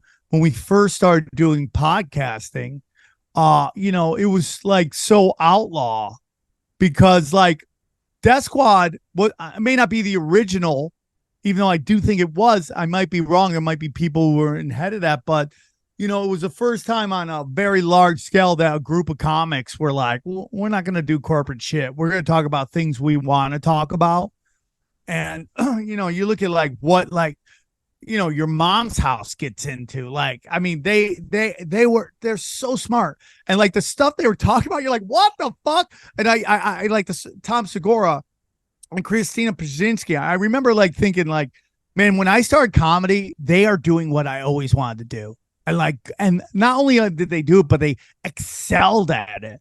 Like, and that was the beginning of like this kind of like the death of corporate comedy. And it took a while, it took 10 years, but it like corporate comedy's dead. That's cool. It can't compete. Can you give me an example of corporate comedy? Like Saturday Night Live. Okay. Yeah. Movies, comedy movies. Like, it's so hard to do a comedy movie because you're pasteurized, processed, stamped. Yeah, you're competing against the internet where there are no rules. Right. And people keep it real. Right? Mm-hmm. There are no rules. It's just real shit. Yeah. And how are you going to do that in a movie? Yeah, right. Everyone's too afraid to. They're literally afraid to make comedy movies now. I think the 2010s was the final era of the comedy movie, and I've talked to some Hollywood producers that have worked on like well-known household name shows. But Chrissy, they need someone with balls to fucking write and produce. Why is it comedy? Why comedy? Why does comedy scare everybody so much? Why is murder entertainment flourishing? Because it's truth. You can't have propaganda. I think it's harder to push propaganda in comedy because it's so rooted in truth. Yeah. And it's funny though, because they're afraid to make the content, but all of them complain about it. Even as mainstream guys as like Seth Rogen. They're pussies and nobody wants to get canceled. It's like movies suck because we can't say anything. Who was? Adam Devine. Yeah. I mean, yes, that's who said You're the people who make the movies. Come on. Yeah. They're pussies. Yeah, and it's just like you like again, it goes back to like, you know, if I can't make fun of everybody equally, comedy will die. Okay? Don't tell me Jews don't do funny shit. Don't tell me blacks don't do funny shit. Don't tell me gays don't do funny shit. Don't tell me Asians, Mexicans, trans people do the most funny, squirrely shit. Yeah, like cutting their dicks off is hilarious. Like, how stupid are you? Like, that is a decision. People are doing that. Yeah, and it's a decision. Ridicule. Like, why can't I make fun of your decision? It's not like someone did at gunpoint. You had no choice. You make fun of my decisions. You make fun of me. How many times do I have to see the empty egg carton every time I try to make a point to the wrong person on Twitter? Yeah, right? Yeah. You're getting in tons of trouble. I love it. Every time I see It's you. fun. Comedian says racist. Like, what was your latest thing? You made fun of Mexicans? Yes, the woke Mexicans came after me for my Blue Beetle review. And really, I was just pointing out the presence of stereotypes, and they're like, "You're racist." I'm like, wait, I'm racist. Yeah, I'm racist for saying that Blue Beetle was essentially Mexican Spider-Man, and that there was like 45 mention of tacos. They made it seem like that's your entire personality is tacos, and I was like, it's very surfacey and stereotypical. Yeah, it's because people who engage and trade in that kind of thought are only capable of going one level deep, and your argument actually had two levels to it. You were talking about what was being implied by the movie, and all they could see was what you said, the words you said, you know, I mean, they were tagging you with what the film did. My trolls are the dumbest people because they go, I see white person complaining about something Hispanic. She's racist. And I'm like, I'm doing this for you, you fucks. Yeah. 100 sarcasm is a very, very Western thing. And even though Latin America is in the West, it's a first world thing as well. It's a first world thing. Not everybody gets sarcasm. They just don't. The Brits get it a little bit. I think the Brits, some of the UK does. They're masters of it. Yeah. They're funny people. They're masters of it. They lean on it a little too much to the point that their comedy is very dry. Like, it's too cold. Yeah, they're too cold. British comedy is like stand up from the 80s here. And like Ari Shaffir went to like Edinburgh, and they were like, he was like ripping British comedy, and they were like, yeah, let's do a show. And he just mopped the floor with them. That's great. Because they're very button up still. And they're like, yeah, they're very button up. But I thought it was like somebody from Fools Gone Wild was making fun of you. What you were saying about what is Fools Gone Wild? Fools Gone Wild is the fucking best thing on the internet. It's like, it's just this fucking Instagram that finds the funniest Mexican videos of Mexicans doing the most hilarious, ridiculous stuff. And I thought it was them, but maybe it wasn't. But that's what they call each other, right? Fools. The Mexican people will call each other fools. There was a million, there was a huge TikTok account who reposted part of like our, it was an FNT episode. It was part of that. It was all like snippets of our Blue Beetle review, but mine got a big snippet, and like he, I guess, reposted or something, and that kicked off. I can always tell where something went viral by where my hate is coming in. Like if it's coming into Instagram, that means something popped off on TikTok. If it's coming into Twitter, that means it's worldwide. It's hitting the New York Post, Fox, Daily Mail. But if it's just Instagram, I'm like, okay, this is a TikTok thing. This is like an Instagram TikTok thing, because those guys are. You are so good at that. You are so good at that. Like you love to mix it up. Yeah, I have to get to every group. I think I like set a goal, but I don't try to. I just step in it. Like, what did somebody say? Like, I had 2 weeks where I went like double viral. It was like changing my pants at the airport gate, and then the Dylan Mulvaney. It was like the double. That hasn't happened since college. And then it was the Dylan Mulvaney trans heckler moment. And somebody said, "Wow, Chrissie Mayr, like Mr. Magoo's herself into like viral, attention or something." I feel like I keep stepping in it just from like trying to get by and be honest and make jokes, but it's fun. And it's like, once you're canceled this many times, this, Sam, it's like, it doesn't even hit you anymore. It just feels like a mosquito. You're like, I know this will pass. All right.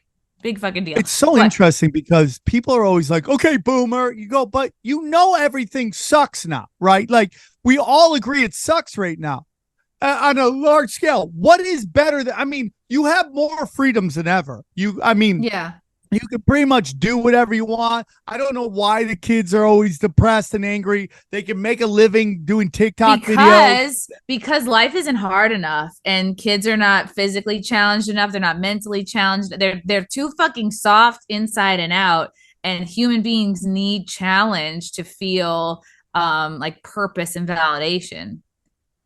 No, I would agree with that. I do think that. I think once your food, shelter, and clothing is totally fulfilled for the rest of your life, and if you're born into the right family, that's what happens. You're never gonna have to worry about that. Then your next thing is purpose, and you need a purpose, and you need a reason to get up in the morning. You need this is why sports are so important for kids. You need a hobby or something that you're going to be constantly dealing with failure and rejection, because that's how you build your inner strength. And these kids are not I go really to jujitsu, right? Mhm. And there's this one kid, he's so intense. And like last night I was watching him, I go, oh, I get it, dude. This guy, this is like, he's found his purpose. Like I do privates with a guy named Animal. That's his nickname. I take private jujitsu lessons with him. And he was talking about, he came in like super overweight and you look at his like Instagram, he talks about jujitsu saved his life. And I get that. I get that. Like what comedy did for me, what podcasting did for me, jujitsu does for these guys. It gives them a purpose, and it's fucking great. Now, if you're not blessed enough to find something like comedy, podcast, jujitsu, whatever it might be, you have to search for it. And sometimes you try to pick up other people's battles, because there is never an end to racism. We found that grifters will grift, and they'll find racism in everything. They'll find sexism in everything until everybody's getting dick downs by billionaires. Okay. There's going to be fucking prejudice in the fucking world. Okay. You're always going to be battling that stuff. So this is your purpose: stopping racism, stopping sexism, stopping homophobia, climate change, where there is no goal line. It is always a war to the end of fucking day. Oh, really? I have to give up my ceiling fan before India and China gives up any of their industrialization, before none of the factories are going to close down, but I have to turn in my stove and my fucking gas-powered car, which doesn't even make a dent. Okay, let's do that. So let's get into this. What do you see as we're wrapping up here? We got about 10 minutes left. What do you see in the next year, 2024, 2025? What do you think? Some kind of scheduled chaos, like because they need chaos. They have to create chaos so they can come in and be the order, right? They want to be the solution, but at first you have to create a problem to be the solution. So I don't know if it's climate lockdowns. I don't know if it's another COVID. Something that they can scare people. Have you ever had Mel K on your show? Have you ever had Mel K? Oh, I thought you said MLK, and I was like, no. That'd be great if you could get MLK. I would join you in that. I just got some questions. No, but I've heard of her. You should get her on. She's really great. She came on our show, and she said something that was very. She was like a prophet. Ooh. And she was talking about how all the gay shit's gonna go away, and the new stuff will be when. Yeah. It's watch. It's slowly happening. They can't do it very quickly because it's already started. Like what Switzerland is they can't do any more gender surgeries. Like some of the European countries and the Scandinavian countries are fucking making transition illegal because it's now beginning to come out how bad it is and how irresponsible it is. So they're probably like the days are numbered on how much big pharma can profit off of confused preteens. Right. So in America, that's all going to start fading away. She says this. The next day, Starbucks we're getting rid of all of our gay pride stuff. The next day. That was cool. She says the that next thing cool is moment. immigration riots. That's what's coming. Interesting. And you already see it. They're setting they're setting the stage, because there is no way the Democrats can win if people actually go out and vote. And I even think voting is bullshit, but when it's so beyond obvious, which even though Joe Biden, they say, well, and I think it's complete bullshit. There's enough people going, come on, man, people hated Trump. But I think right now the Democrats are so gone that they have to rig this. They have to. They've fucked up so many times. Yeah, they need something fucking wild to pop off. And watch the news. It's already starting. They had the balls in Chicago going, immigrants complaining about living conditions, and these non-English speaking immigrants had perfectly written English signs complaining about what was going on. My God, yes, immigrants, the migrants are going to be the new Antifa. Yes, no, but Antifa will be in, and they'll join. Foreign intelligence will be in with the. It's not just going to be Latinos. You're going to see a lot of Chinese. You're going to see a lot of Asians. You're going to see Chinese and Latinos are going to be causing with white Antifa because these kids are such fucking idiots. The allies. Right. They just don't even know what side they're raging against. Right. They just don't even know. They're just mad at their dad and they don't know what to do. So the problem becomes law enforcement. Now, I have a cousin who's law enforcement. I love cops. But as we're seeing in like Lahana and in Canada, the cops are stopping people from saving their properties. That will be the issue. Cops have to come around to this shit. And they have to understand who the good guys, who are the bad guys. And I hope that can happen soon enough. Yeah, that seems very confusing. Like this whole and it's demoralizing mistrust. To be a cop. Yeah, the mistrust. It just of is. The police, my cousin was telling me the things they have to go through is like it's unspeakable. Like I was remembering when they were like, we should have a civil board that can judge cops. Fuck no. Like, could you imagine if there was a civil board that judged comedians? That's like having kids judge principals of their school. It's like, no, you're fucking kids. You're totally right. Yeah. Fuck that. The people who want to be on that board are people I never want to interact with. They're not good people. I'm sorry, but your actions. Yeah. The people who want that power are the last ones that should have it. Yeah. It's like a whole fucking board of Al Sharptons. Would you want them ever judging anything other than how to be an FBI asset? Right. Wow. It's kind of like the people who would have been police if they had any courage at all, you know. So this is their 100%. So the migrants are going to rage that they're not getting enough free shit. They're not getting put up in nice enough hotels, and that there's too many of them. No, that they're getting lied to. They're already getting texts to their fucking phones going, I can't believe they're doing this to you. You were promised all this stuff. You're not getting it. You should What be do you mean? Like the dreamer stuff and all that? Or what are you talking about? Yeah, they're getting texts. They're getting texts saying that, hey man, you guys got really fucked. They're fucking you guys. The people that promised you all this are reneging on us. It's not our fault. Who's texting them? Who or what? Yeah. The globalist. Okay. I mean, dude, Obama phones Soros were all about data. Yeah. Obama phones were all about data. And then when they realized what pissed people off, they flooded their phones with that stuff. Right, of course. That's interesting. That's where it's going. And you watch the news. It's all immigrants aren't happy. And then they're like, look at all the immigrants. They're all men. They're all men. They're all fighting age. They're all like strapping AF. Yeah. Yep. They're going to get their dicks kicked in, though. They'll get their dicks kicked in. I'm telling you, it's like wake up to sleeping giant. It's going to fucking happen, bro. And it's like just like the Koreans during the Rodney King riots. You're going to get and a great example is Rittenhouse. Man, you can act like a fool until adults show up with guns. And then you're going to get fucking popped. What are your thoughts on Vedic or whatever his name, Vivek or what? Oh my God. I just was talking with a friend, Riz Flex. She's actually who I was at January 6th with. She's my January 6th buddy. I've been talking about it everywhere. The feds have visited, reached out to both of us. It's public knowledge. Hold on, a Fed has reached out to you? Yeah. Called, Jesus. Yeah. There's a little bit of, I can talk about that later. But she said that she watched something or spoke with somebody. I guess they found proof that Vivek took like $90K of George Soros money to go to Yale, and that he went to Yale like older, like weirdly older than somebody would go to Yale for. He said at the time he took the money because he was broke and really wanted to go to Yale, but then it was uncovered that he actually made $2 million that year.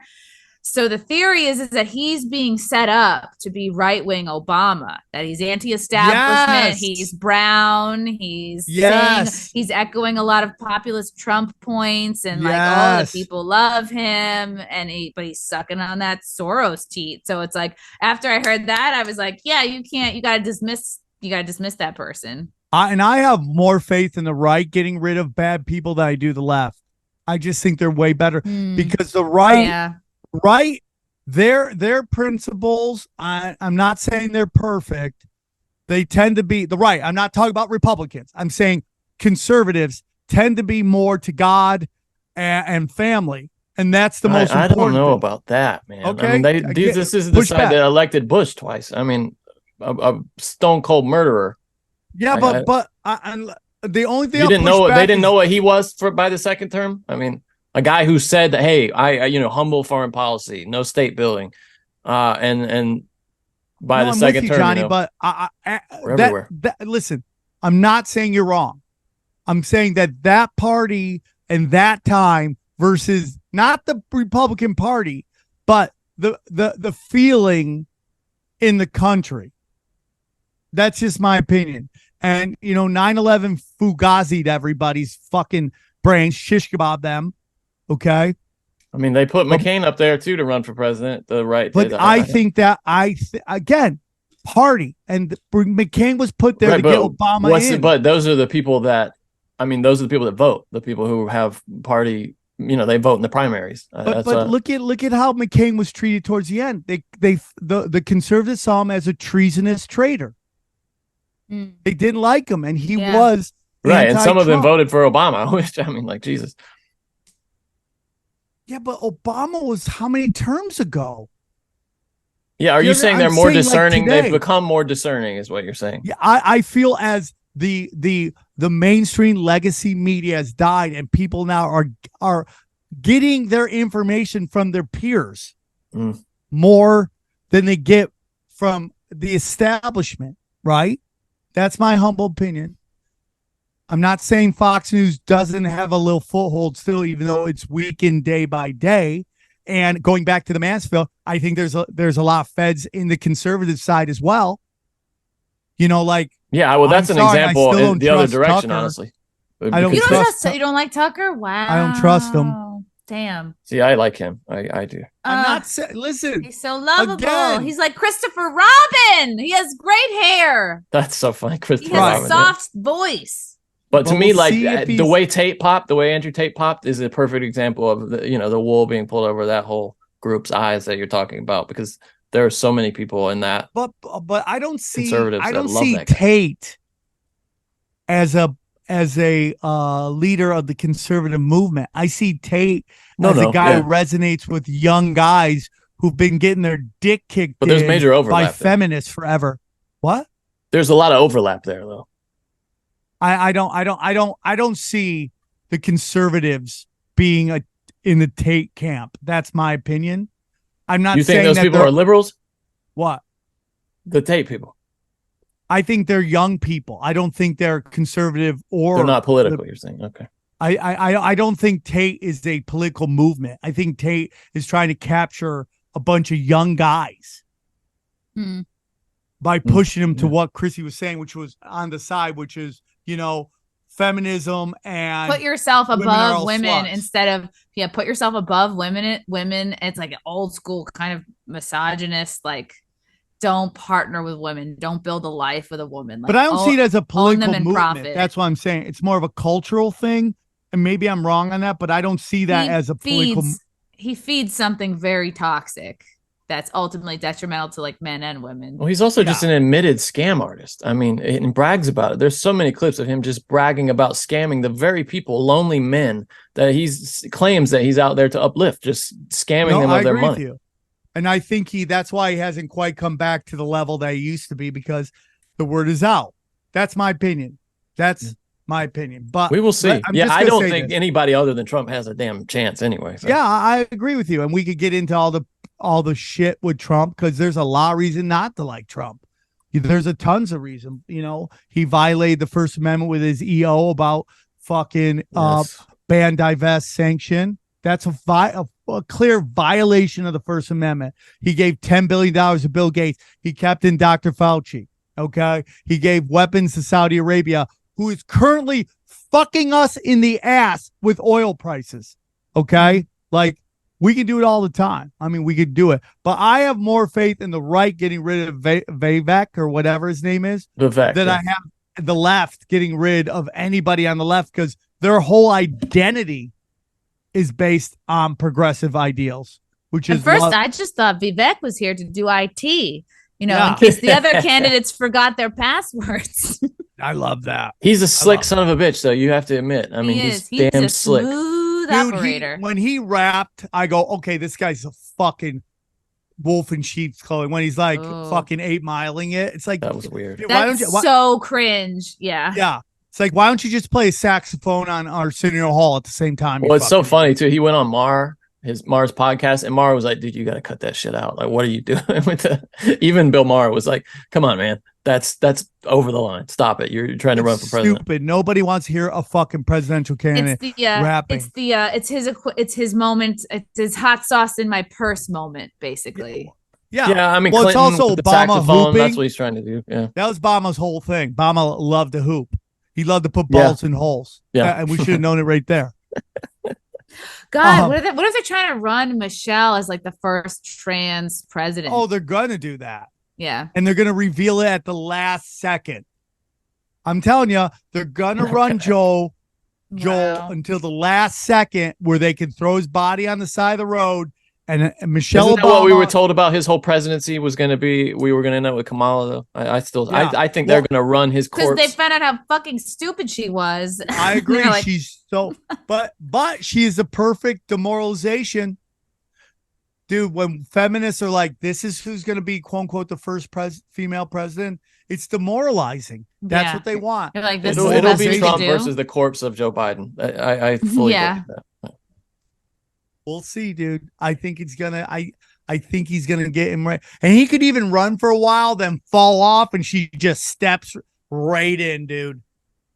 Her and her big root. Okay. Well, I mean, what do you mean? Like at the convention, like old school style? Like we trade votes at the convention? Yeah, that would be interesting. At the last second, when it's too late for people to debate a new person, it comes Michelle Obama and Big Mike with her. That's what Lyndon Johnson almost did at the Chicago convention. After he'd already said he wasn't going to run, people were on the phone with him like, "Lyndon, we might need you to come down here and come back into the race." Oh my God! Okay, force me. Yeah, God, twist my arm. He almost did. Isn't that funny? Twist my arm.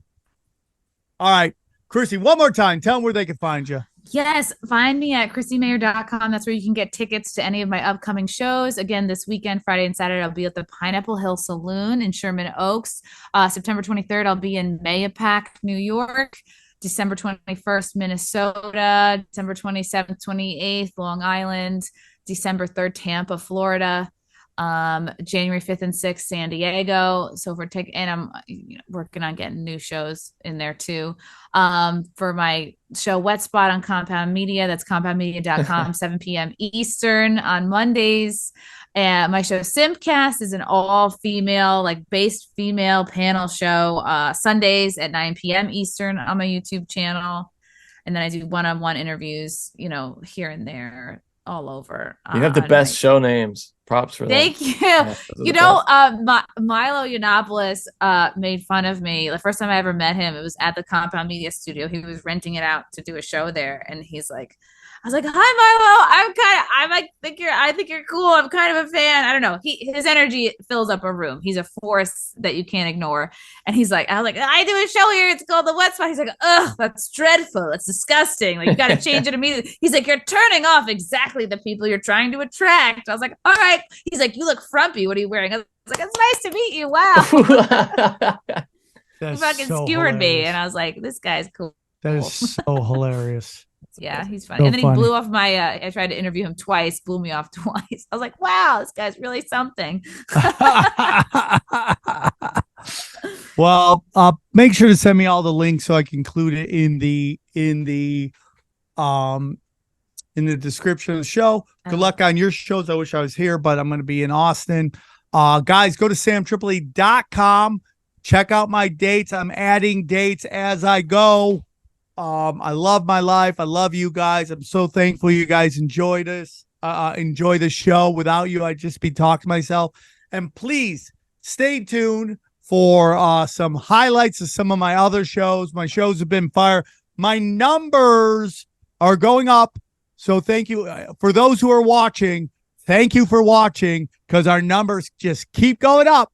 God bless you. Without you, I don't know where I'd be. You saved me. So I love you. Enjoy the highlights, and we will talk to you soon. Take care. Here's a clip from the latest Broken Sim. Man arrested after being filmed sniffing women from behind at California bookstore. That's some weird stuff. I mean, everyone's got something. Like I like. Yeah, you're armpits, defending this guy, aren't you? So I like armpits and being called the M word. I thought this might hit a little too close to home for Sam. But listen, I asked for permission. That's the big difference. I'm like, hey man, can I? Hey lady, Watch can him I when he gets sniff caught. your armpits? I'll go up and sniff their cracks. Watch bro. this guy when he gets caught. His face, dude, is so funny when he realizes, like, oh shit, I'm gonna have to wear this one. I'm gonna have to own it. Let me just zoom in here. It's so funny, dude. Hi. Are you following me? No, Look at his face, dude. my bad. My bad. So she was like there, and he was like bent over, look, behind her. Yeah, I mean, so like she's you're at the swinging. bookstores in fishneck stockings. Nope, it's not your fault. This guy's a creeper. Okay, but that's a weird. Like, let's admit he's a weirdo. We're beyond that. He's got pedo energy. We all agree he's a weirdo. Look okay? at his face, though, dude. His And face he's when a he's busted. scumbag. Look at him. And he's got a face tattoo. No, my bad. Like he couldn't even follow through with a lie. My She bad. asked him, and he goes, "No." But why I mean, is like, she? my Listen, bad. this is not victim shaming. He's a piece of shit. Let's all agree on that. He's a garbage guy. He's making the ladies uncomfortable. I say make it safer for the ladies. Just who goes to the bookstore in fishneck stockings? That is weird. Yeah. I'm in no way saying she deserves anything. I'm not saying that had anything to do with it. It's just a weird look to have at a bookstore. Here's my favorite part. You wouldn't think would intersect with the LA Lakers, but it does. Oh, what? Crowder's history of peeping and prowling. Witter's video caught the attention of former LA Lakers basketball player Robert Horry, Oh my who God. said the great multi-time champion Robert Should he be Horry, in the Hall of clutch. Fame? He should not, even though He he's got all the should totally be in He's the one Hall of the of Fame. great clutch players of all time. He but hit important shots and helped people win. he said the same man had stalked his stepdaughter in the past. I would beat the shit out of This that man guy. has stalked my then 14-year-old stepdaughter. I'll kill him. He terrorized my family for months until he was arrested and sentenced to 8 years in prison. He is back in the area doing the exact same thing. What a piece of shit. And here's more to the What story, a apparently, piece right here. of shit. Here's more. Yeah. Oh no, I completely agree with this comment, especially with the things I've learned in less than 24 hours from posting that original video. Like, I've had multiple women reach out to me who said they have had experiences with this guy. And then another young lady posted the video she got of him doing the same thing to her in the same Barnes & Noble. Yeah, it's just weird. Why you? Are you following me? No, my bad. His play, like, dude, that's why you get busted, because you can't play it off. You got to learn to lie, brother. You got to learn to lie, And then man. you go, my bad. If you're going to be a peeping Tom or whatever, Yeah, he's a garbage man. you got to learn to lie better than that. Yeah, you're a garbage man. You're a piece of shit. Still don't know why she's at the bookstore in fishneck stockings. No, I'm with you. But That's fair. he's a piece of shit. Here's a little fun with stupid for you, Sam. Yeah.